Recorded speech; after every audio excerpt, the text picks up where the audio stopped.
ఓం శ్రీ సాయిరామ్. తపోవనము భగవాన్ శ్రీ సత్యసాయి సచ్చరిత్ర నిత్య పారాయణ గ్రంథము 8వ అధ్యాయము. పేరు పంచభూతములు బాబా ఆధీనము. పంచభూతములు బాబా ఆధీనము. ఇందులో టాపిక్స్: అగ్ని నుంచి రక్ష, జలము నుంచి రక్ష, నీరు పెట్రోలుగా మారుట, హిమాలయాలలో సన్నని ఎండ. 4 టాపిక్స్. మొదటిది అగ్ని నుంచి రక్ష. ఒక రోజున శ్రీ సత్యసాయి బాబా వారికి హఠాత్తుగా 104.5 డిగ్రీల జ్వరం వచ్చింది. స్వామి దగ్గర కూర్చున్న భక్తులు గాబరా పడ్డారు. ఒక 5 నిమిషాల తర్వాత స్వామికి జ్వరం 99 డిగ్రీలకు తగ్గింది. ఆ విధంగా ఆకస్మికంగా ఉష్ణోగ్రత పెరగడానికి వెంటనే తగ్గడానికి గల కారణం ఎవరికీ తెలియలేదు. ఆ రోజు రాత్రి 9:30 మేడ మీద వెన్నెల భోజనాల సమయంలో బాబావారు ఆ విందులో పాల్గొన్న ఒక భక్తునితో, రేపు నీవు ఇంటికి పోయినప్పుడు ఇక పైన నిప్పు దగ్గర ఎక్కువ జాగ్రత్తగా ఉండమని మీ తల్లితో చెప్పు.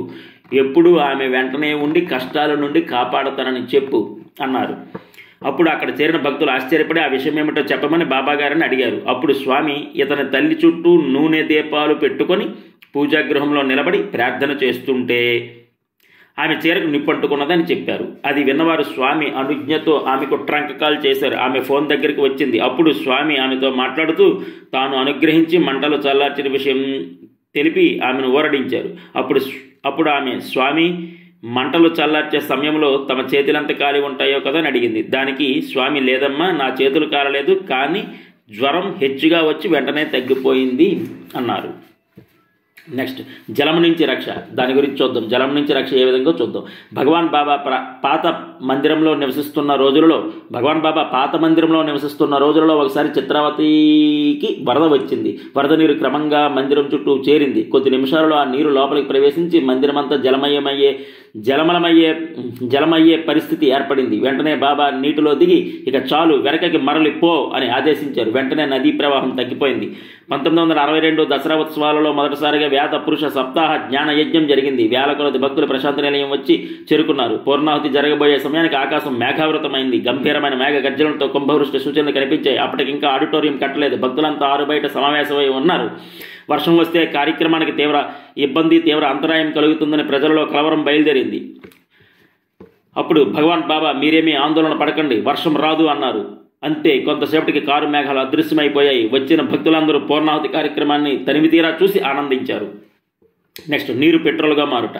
ఒకసారి భగవాన్ బాబా కారులో బెంగళూరుకు వెళుతుండగా చిక్బల్లాపూర్ సమీపానికి చేరుకున్నప్పుడు కారు ట్యాంకులో పెట్రోల్ అయిపోయి కారు ఆగిపోయింది. ఆ దగ్గర ఎక్కడ పెట్రోల్ బంకులు లేవు. అక్కడ బాబా సమీపంలో కనిపించే చెరువు నుంచి డబ్బా నిండుగా నీళ్లు తెమ్మని చెప్పారు.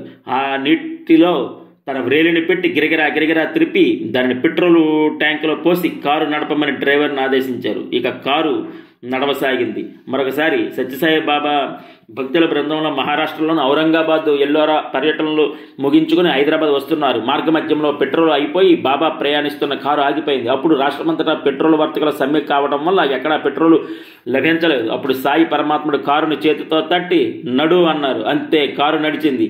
హైదరాబాద్ చేరిన తర్వాత బాబా కస్తూరి గారితో మాట్లాడుతూ, కస్తూరి, పెట్రోల్ ఒక్క చుక్క కూడా లేకుండా 150 మైళ్ళ దూరం ప్రయాణం చేయవలసి వచ్చింది. ఈసారి ట్యాంకులో పోయడానికి నీళ్లు కూడా లేవు. మేము ప్రయాణం చేసిన త్రోవలో ఎక్కడ ఒక చెరువు కానీ నది కానీ లేవు అన్నారు. గ్రేట్.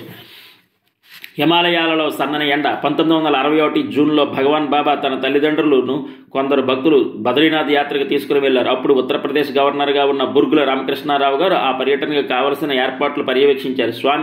స్వామి బృందం హృషికేశ్ నుంచి హిమాలయాలపైకి బయలుదేరిన దగ్గర నుంచి మరల హృషికేశ్ చేరే వరకు ఆ వారం రోజులు ఆ ప్రాంతంలో హిమవర్షం లేనేలేదు. పైగా సన్నగా ఎండ కాసింది. అక్కడ ఆధ్యాత్మిక జీవనం గడిపేవారు ఆ వాతావరణం చూసి ఆశ్చర్యపడి, ఎవరో మహాపురుషుడు ఇటు వచ్చి ఉంటారు, అందువలనే ప్రకృతి ఎంతో అనుకూలంగా ఉందని భావించారు. భగవాన్ బాబాతో ఒక భక్తుడు, స్వామి, మీరు చాలా కొద్దిగా ఆహారం తీసుకుంటున్నారు, పంచక భౌతికమైన శరీరానికి శక్తి ఎలా వస్తుంది అన్నాడు. అప్పుడు స్వామి, పంచభూతాలు నాకు శక్తి ఇవ్వటం కాదు, వాటికి శక్తి ఇచ్చేది నేనే అన్నారు. ఓం శ్రీ సత్యసాయి పరబ్రహ్మణే నమః. ఓం శాంతి శాంతి శాంతి. 8వ అధ్యాయం సక్సెస్ఫుల్లీ కంప్లీటెడ్.